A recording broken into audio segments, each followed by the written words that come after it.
Welcome to the Counselling Tutor Podcast, the must-listen-to podcast for students of counselling and psychotherapy. Here are your hosts, Rory Lees-Oakes and Ken Kelly. Hello and welcome to episode 65 of the Counselling Tutor Podcast with me, Rory Lees-Oakes. And with me, as always, is my fellow traveller in all things academic, Mr. Ken Kelly. How are you, Ken? Good. Not bad at all, Rory. How are you doing? I'm very well, thank you. It's a bit cold at Counselling Towers, although you won't notice it because I've got my nice short sleeve shirt on. Keeping cool on a cold day. Excellent. So a great episode that we have for you today, episode 65. We're going to be opening up with something that comes up again and again and again. If you're a student of counselling, psychotherapy, you're going to know this. It is criteria, and we're going to be looking at decoding that criteria. So a really useful one for you today. Going on to practice matters, getting great feedback on practice matters. Thank you very, very much. Keep those comments coming in because it is your comments that guides what we do. We're going to be looking at referrals, how to make appropriate referrals. Definitely, if you are in practice, you are going to be making referrals and having referrals made to you. It is an important part of practice. And then we're going to be closing today's episode by looking at timelines in counselling. Really interesting. I know Rory was telling me just before we started, this is something that is done again and again on residentials that Rory took, and some really interesting stuff comes from that. So looking at timelines in counselling. But kicking off today, talking about decoding criteria. We write our assignments, we are asked by the awarding bodies, by our examiners to hit the criteria. It can, you'll notice if you're watching the video of this that I have no hair left, and that was from my student days, pulling my hair out, trying to hit that criteria. It can be so slippery, like a piece of soap, slippery. But Rory, criteria, tell us more. Yeah, well, criteria is the word that strikes fear and loathing into the heart of every counselling student. And the reason for that is that, as I explained in a lecture that I've delivered, that it's a different language. You're being asked to speak an academic language, and it literally is like learning a different tongue. And the question I got today is from the email box, my inbox from email. And I will say this because it's not one on our Facebook page. I'll just say it's writer A. And she says, I'm really struggling with my course. I'm okay to journal, but I'm finding it hard work with the criteria. And then goes on to explain the criteria is 4.1, explore the difficulties of verbalising concerns and prioritising them. Well, that's as clear as mud, really, isn't it, Ken? It is. And the interesting thing here, that the criteria work in there, or the academic word in there, is the explore word, isn't it? Yes, absolutely. So explore is have a look around. Yes. Basically. So if you explore, if you go, I don't know, on holiday, you explore, you wander around the streets, you have a look around, you identify things of interest, and then you talk about them. And that's exactly what this question's asking. And exploring the difficulties is having a look around, I think, at your own difficulties. I'm gaining from this question that this is about and funnily enough, I had another same type of question in the mailbox this week, asking much the same thing from a different awarding body. Yeah. And effectively, when you start your counselling training, you're asked to look at your own material, your own stuff. And there's an old adage in counselling that says you can only go as far with the client as you're willing to go yourself. If you've got any blind spots or difficulties in your life you've not looked at, you can bet your bottom dollar that when that comes up with a client, you might find it hard. And we have to kind of sort ourselves out a working process before we can really be of use to anybody else, I think. And that's really addressed in early training, certainly level 2, certainly level 3.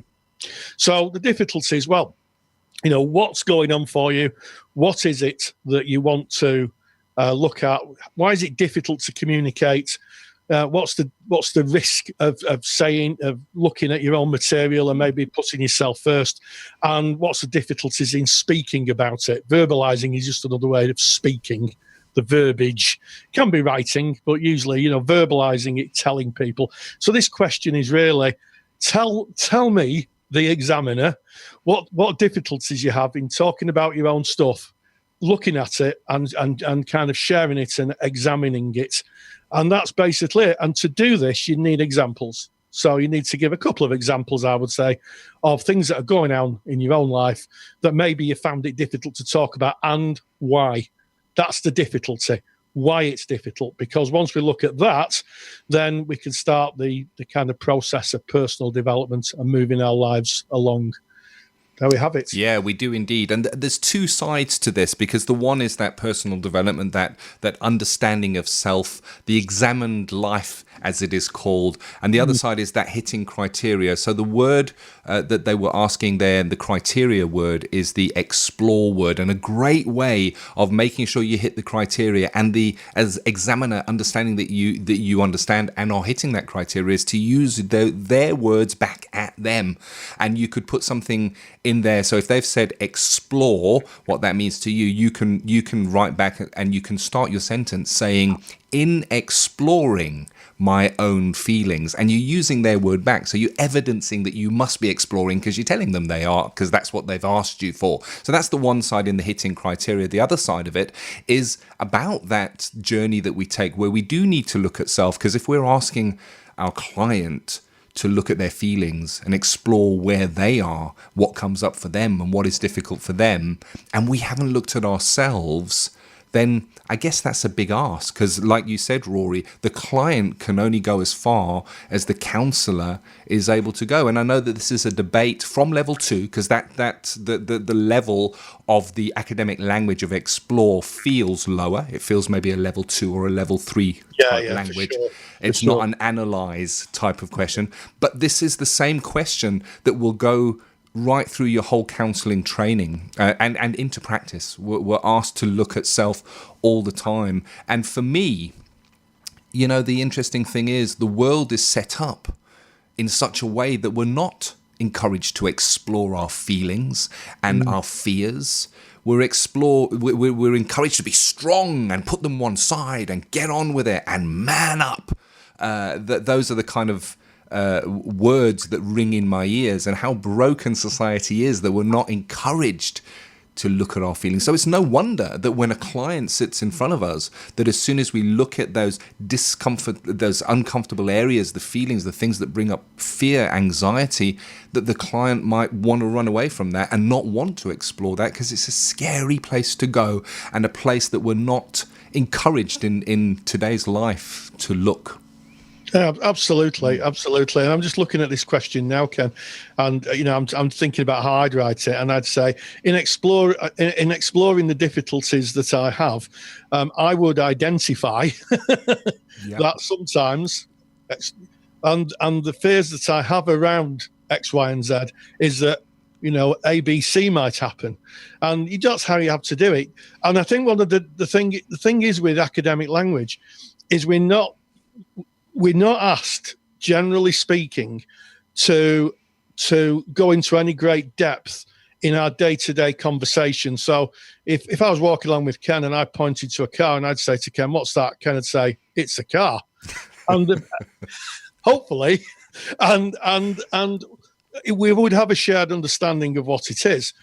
In your assignment work and when you're working at college or university, you're asked to kind of explain to someone who's pretending they don't know, so they know exactly how much you do.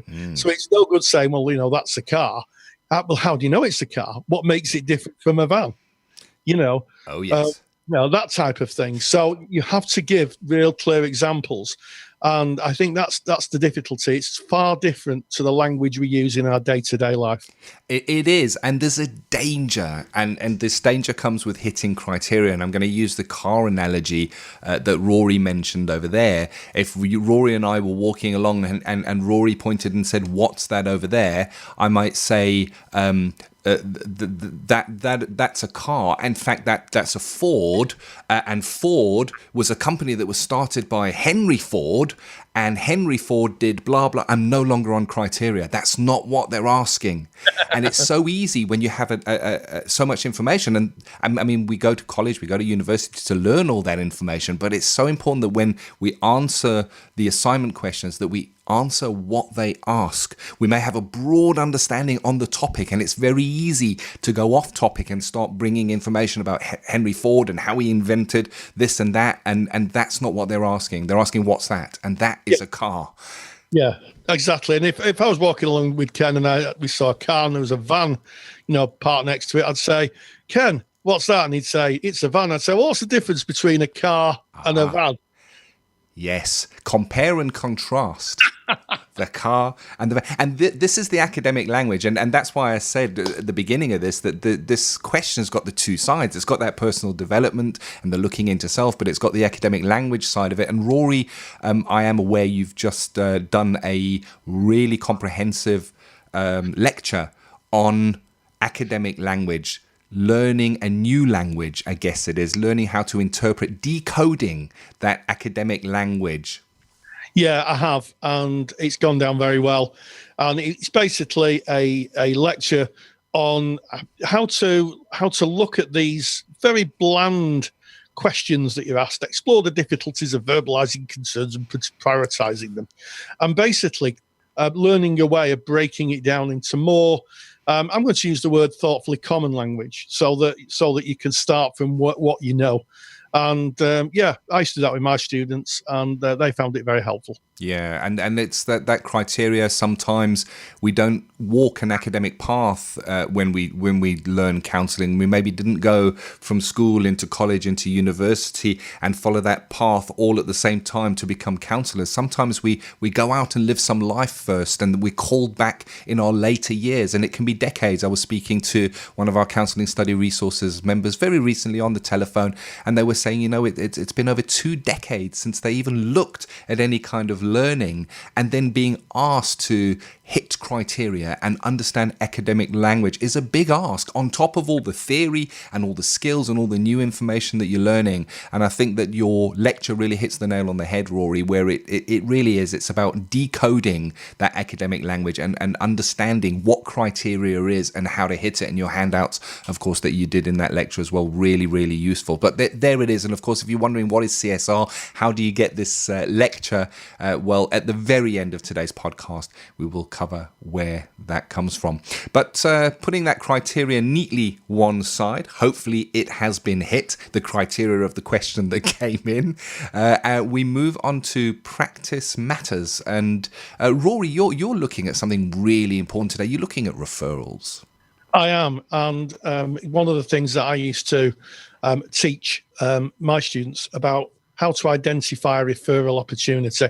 So I'm going to go in depth with that, talk about why we refer. I'm going to quote from a theorist and hopefully give those people who are in practice, maybe you've just started your practice or maybe you're still practicing, some real concrete ideas of when to refer, how to refer, and crucially, making sure that referral is seamless, so the client doesn't feel like that they've failed, or that even the counsellor can't help them. That it's explained, it's done in a relational way. Like it. And without any further ado, I'm going to refer you now to Practice Matters. Practice Matters. If you look at the 2016 BACP ethical framework, it makes reference to working within our competence. Ethically, we're obliged to consider if our level of training and our clinical experience are a good match for the client's presenting issues. We're also required to reflect on any barriers that may hinder or disrupt the therapeutic relationship, as well as being confident the client is getting the service they're asking for, addressing the issues they want to explore. Sometimes it's easy to confuse being judgmental with making a clinical assessment. And in terms of referrals, I'll give you an example of maybe challenging a client who could not make psychological contact because they attended sessions under the influence of alcohol or drugs. The same type of assessment may be needed if a client was in a psychotic state, such as hearing voices or disconnected from reality. Now, generally speaking, there are 5 clear reasons why referral may be necessary. And I'm actually paraphrasing a writer called Singh in 2007. I might actually make a link, I'll put a link in the notes to his work. And he identified basically 5 really good reasons why you want to make a referral. First of all, when they're presenting issues are beyond the counsellor's proficiency. So here we have a situation maybe where a client turns up wanting help with a personality disorder. Now, as a counsellor, I've never been trained to diagnose or treatment plan work around personality disorders. So a principled and ethical thing for me to do would be to make a referral. And it's also about working with certain presenting issues. Legally, counsellors are obliged to refer on anyone who comes to discuss issues around being adopted. And I've covered that in another podcast. So we have to be really careful of what we're proficient in and what we can actually work with and make the appropriate referrals if that's the case. Also, when the therapist feels their personality and the clients are incompatible, and this is interfering with the counselling process, it would be lovely to think that the core conditions ameliorated and worked with every type of conflict. In reality, they don't. Sometimes people just don't get on. A reason for this could be that the client is experiencing some transference. Maybe you remind them of someone from the past, or vice versa. You work with the client and they remind you of someone from the past. Or it could possibly be that you just don't fit. You're just not a good fit. And that happens. There's many clients, there's many counsellors, and the real journey is making sure that we make a good fit. And if it becomes apparent that we don't, we try and address it maybe in supervision, but if it can't be addressed, then maybe a referral may be the best thing. When a counsellor discovers that a client's issues are connected to someone the counsellor knows, such as a relative or a friend. Now, this has happened to me, and it's happened to many therapists I know, where you meet someone brand new to you, and you are brand new to them, you've never met before, and you start the process of counselling, and they talk about somebody, and you realise they're talking about someone you know. And once that happens, really you have a decision to make. If it's someone who's a friend of yours, or someone who's a relative, then really the ethical thing would be to say to the client, you're going to have to make a referral and explain the reasons why. Maybe it can happen, and it happens more than I think people think. Another reason for referring is if the client is hesitant about disclosing their issues. There is a bit of a fallacy in therapy that clients come and they will talk about their issues. Sometimes clients are not ready to disclose what's going on for them. They may struggle with expressing their emotions, and it may be that something other than therapy is needed, and that is something that comes up a lot. You have to take a view whether people are ready to share what's going on for them. Maybe they're not in that place yet. So if that happens and the client's really struggling, maybe worth thinking about a referral. And finally, when after several sessions the counsellor feels the relationship is not effective or therapeutic. So part of being a therapist is to consistently review if there's any therapeutic work being done. If the client is bringing an issue that they're looking at and effectively want to change, or in some cases, they want to learn to live with it. And if that's happening, then therapy is proceeding. But if it feels just like a comfortable chat, or maybe if the client turns up and is asking you to do things that are not connected with therapy, maybe giving legal advice or filling in a benefit form or that type of thing, then again, a referral is really, really useful. And sometimes I think it's worth remembering that clients sometimes are hesitant to finish therapy. They may very well have finished what they came for, but they like the warmth and familiarity of the counselling session. And as a therapist, you've got to take a principled and ethical view, whether you're offering therapy or you're just offering a bit of a cosy chat. And if it's the latter, then you really need to take that to supervision and consider, are you being ethical? Are you offering the best possible service to your clients? Now, when it comes to referrals, they should be made collaboratively. So we don't arbitrarily meet the client one day and say, right, we're going to move you on. And I made a decision that for whatever reason, I'm going to make a referral to another counsellor or another service. The client should be really at the centre of all the decision. The ethical framework does talk about autonomy. So my view would be to try and get them involved and try and get them to understand why you're making the referral, and a clear referral path be established. So what's needed here isn't just about a referral, but who you're going to refer them to, and who you'd like them to refer them to, whether they'd agree to be referred. There's issues around confidentiality there that need to be looked at, and what the timescale of that referral will be. And one top tip, if you're just going into placement, is have a chat with the staff at your placement and make a list of who they refer to for what issue they are referring them for. So almost certainly placements will have contacts with community mental health teams.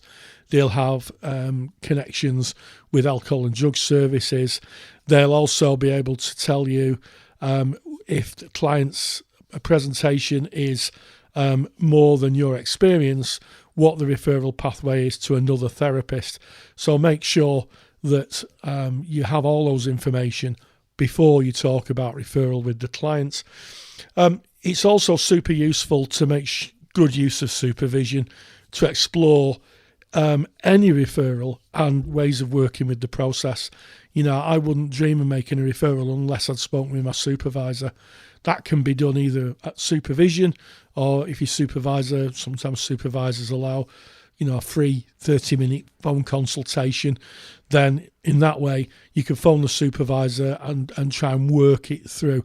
I think it's always useful to get an opinion and a view, and also to make that clear in your notes. And finally, remember, a referral isn't a sign of weakness or incompetence on the side of the counsellor. Through the years I've worked with students who felt that they weren't enough or that they were a bit incompetent. That couldn't be further from the truth. It's a clear commitment to being self-aware about limits and boundaries while offering the client the best possible service. Thank you as always, Rory. And it's a guaranteed. If you go into practice, if you go into placement, you are going to refer clients. It's part of being a therapist. It's part of being a counsellor. It's part of being a psychotherapist. And of course, if you want Rory's super duper handout, you can get that. There's a number of ways to get that. So here's way number one. You can go to our website, that is counsellingtutor.com. On the homepage of counsellingtutor.com, right at the top, just click on the tab that says podcasts. Go on down to episode 65, that's today's episodes. All the show notes, everything we've spoken about today with all the links and references are there, including Rory's handout, and you can download that from in the page. However, if you are a Counselling Study Resource member, and just to clarify, Counselling Study Resource is a paid membership. It's a library of resources that Rory put together, and if you are a member of that, you can log in, and in the handouts vault you will find that upload is already there. The handout is in the handouts vault, as it were, and of course we also have some people that are members of the handouts vault. Just log in and you can get Rory's download on referrals from there. But moving on, we're going to be looking at timelines in counselling. Can you give me a little bit more info on that one, Rory? Absolutely. Well, it's come from Sarah Quazeda. So I apologise if I'm not got quite the pronunciation right, but I think I'm near enough. And she writes, does anyone have any examples how to work with timelines in the counselling room? Plus, is it best to do it in a session or let the client do it in their own time and bring it back to discuss? Thanks, everyone. And this was posted in our Facebook page, has almost 15,000. Can you believe that, Ken? I can. You can? All right, okay. Yeah, because it's such a great community. It is so rich in what is discussed there. 15,000 members. Yeah, it's almost a football stadium, isn't it? It is. And full of people who are really wanting to help you with your counselling journey, share their experience. And if you want to join our Facebook page, just go into Facebook, type Counselling Tutor, you'll find us. It's a closed group. Knock on the door. Of course, we're going to let you in and join that growing group of people all talking about counselling, psychotherapy. We've got ourselves in there. We pop in occasionally, myself and Ken. We've got lots of students. We've got some tutors who pop in and are very helpful. So thank you to our colleagues there. And also we've got qualified colleagues who come in and pass the wisdom of their experience on. Great place to be. Indeed. And a big shout out to our moderators who keep the group on topic. So it's advertising free. You guaranteed that you're going to have just good content in there. Yes, the moderation posse, Julie, Stephen, Darren. Yeah, big shout out to you. Fantastic. The moderation massive, as I like to call them. Like it. So tell me some more about timelines in counselling. Yes, well, it's really, really interesting. You know, sometimes we will work with clients who have a number of significant events in their life. And talking about them is one thing, but sometimes to draw it like a map can be really affirming and also be very visually sort of informing, because when we talk about things, sometimes it's hard to put them into context, but when we see them, it makes so much more sense. And certainly when I was ran residentials, where we went away with students, we would do timeline exercises. Well, we might ask something like timeline of grief.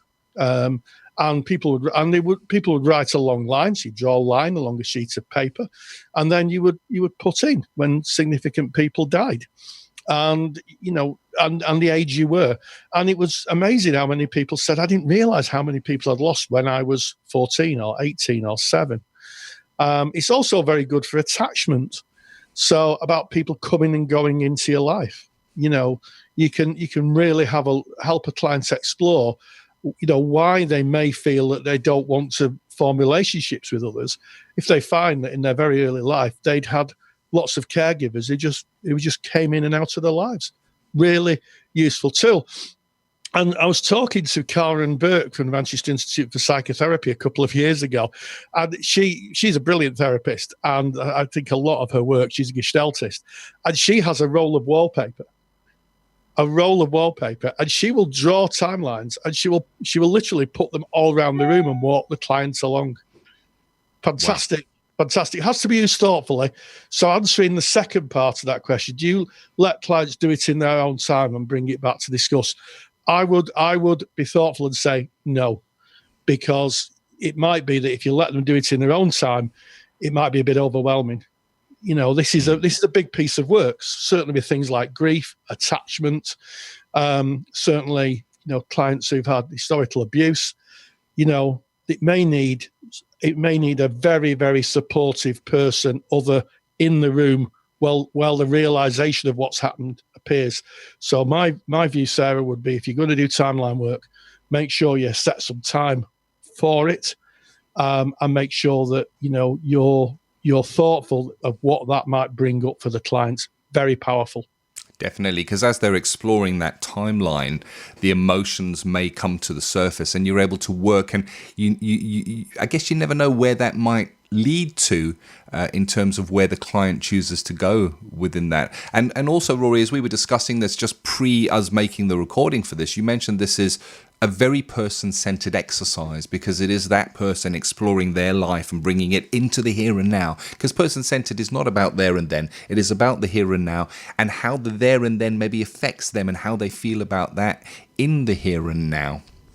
Yes, I mean, I think a lot of modern person-centered therapists would use that. And certainly Natalie Rogers did with Carl Rogers' daughter. She developed expressive therapy. Rogers described that as ploughing new ground. And I think, and you might speak to another person-centered therapist who has a completely different opinion, don't we all? Because that's what person-centered therapists are. They're Indeed. A group of people. Yes, we're a big tribe. And, we're one nation, many tribes. And I think it's very person-centered because you're working with what's in the here and now. Yeah. But yes, it does have a nod to our friends in the psychoanalytical world, because you are looking at past events. So we nod respectfully down the line of time, but very, very useful. And, my experience can really, really help clients see what's going on for them. And I think it's a contemporary way of working as well. We speak about person-centered and person-centered. I guess there was a time where bringing a piece of paper into the room and a pen or a pencil would be considered, that's not person-centered. Person-centered is just about the core, but it is person-centered. It's that underlying philosophy of working in the client's frame of reference and being with them unconditionally, prizing them as they bring this information, which in a timeline, I know I've done timelines myself. Rory, you mentioned residentials. We did timelines on residentials. There's a lot of stuff there, and it was really surprising because I started off with a piece of paper and a pen, and I ended up with emotions and feelings that were very close to the surface in the here and now of the moment of looking at that, Rory. Yeah, absolutely. And one plea, if you like, this isn't something for novice therapists to experiment with. Get the fundamentals of your practice right first, because this is about timing. It's not something to be pulled out of a hat like a magician as an intervention. This is something where you might identify that the client's learning style is very visual, in which case you could tentatively suggest it. It's not let's do that and this will really push it along. Yes. We don't want to be pushing the process along. The client uses the process, but if our timeline helps, then so be it. I like that, Roy. I think that is very wise words indeed from many years in practice. I can tell. So what you don't want to be doing is going, right, so it's session 3. So here's the paper and the pens. Today, we're going to be doing timelines, because that's not person-centered for a start. That's very directive. But it may well be that the client is bringing their life, and as they're bringing their story and their story is unfolding, into the room is coming the timeline of events that have happened and what happened. You may then introduce it gently and saying, I wonder if it would be helpful if we kind of visualize this and put it down and worked on that together. And then you're inviting the client as opposed to directing the client. And that's maybe an informed way of introducing that, certainly in a person-centered way. Yeah, it's also maybe that you can say as a therapist, there seems to be, you seem to be talking about a lot of events. It would help me to understand better if I put it in a timeline. Would that be okay? Like it, because it is a relationship. It's about both of those people in the room. And I recognize this as a topic that could go on for a very long time. And I'm sure you listening to this, you will have your own ideas of timelines and your own timeline, and maybe timelines you've seen in clients that you may have worked with. And I encourage you to get into our Facebook group and continue this conversation. Of course, we won't bring our clients into the Facebook group because that would be unethical, but we can certainly bring ourselves into the Facebook group and speak a little bit about what you think about timelines and how they affect you. Have you done any work on timelines? What do you think? This is about you guys. Absolutely. And we always love to hear from you, be it from email or through the Counselling Tutor Facebook page. So what an episode. We started off with criteria. We did. We've looked at referrals, Ken. And then we moved on to very creative working in the therapy room. We did. And looking at the timeline of that, it feels to me like we might be coming to the end of this episode, Rory. Yes, in which case, stay grounded and, as always, stay safe. If you enjoy the topics and handouts here on the Counselling Tutor Podcast, then you will love the Counselling Study Resource. CSR was built by myself, Ken, and Rory Lees-Oakes to give you the support you need during your counselling studies. So get access to the world's most comprehensive collection of resources aimed at supporting you in your journey to become a counsellor. Take the stress out of your studies by visiting counsellingtutor.com/CSR. That's counsellingtutor.com/CSR. Thank you for listening to the Counselling Tutor Podcast. Find the show notes for this episode on our website at www.counsellingtutor.com.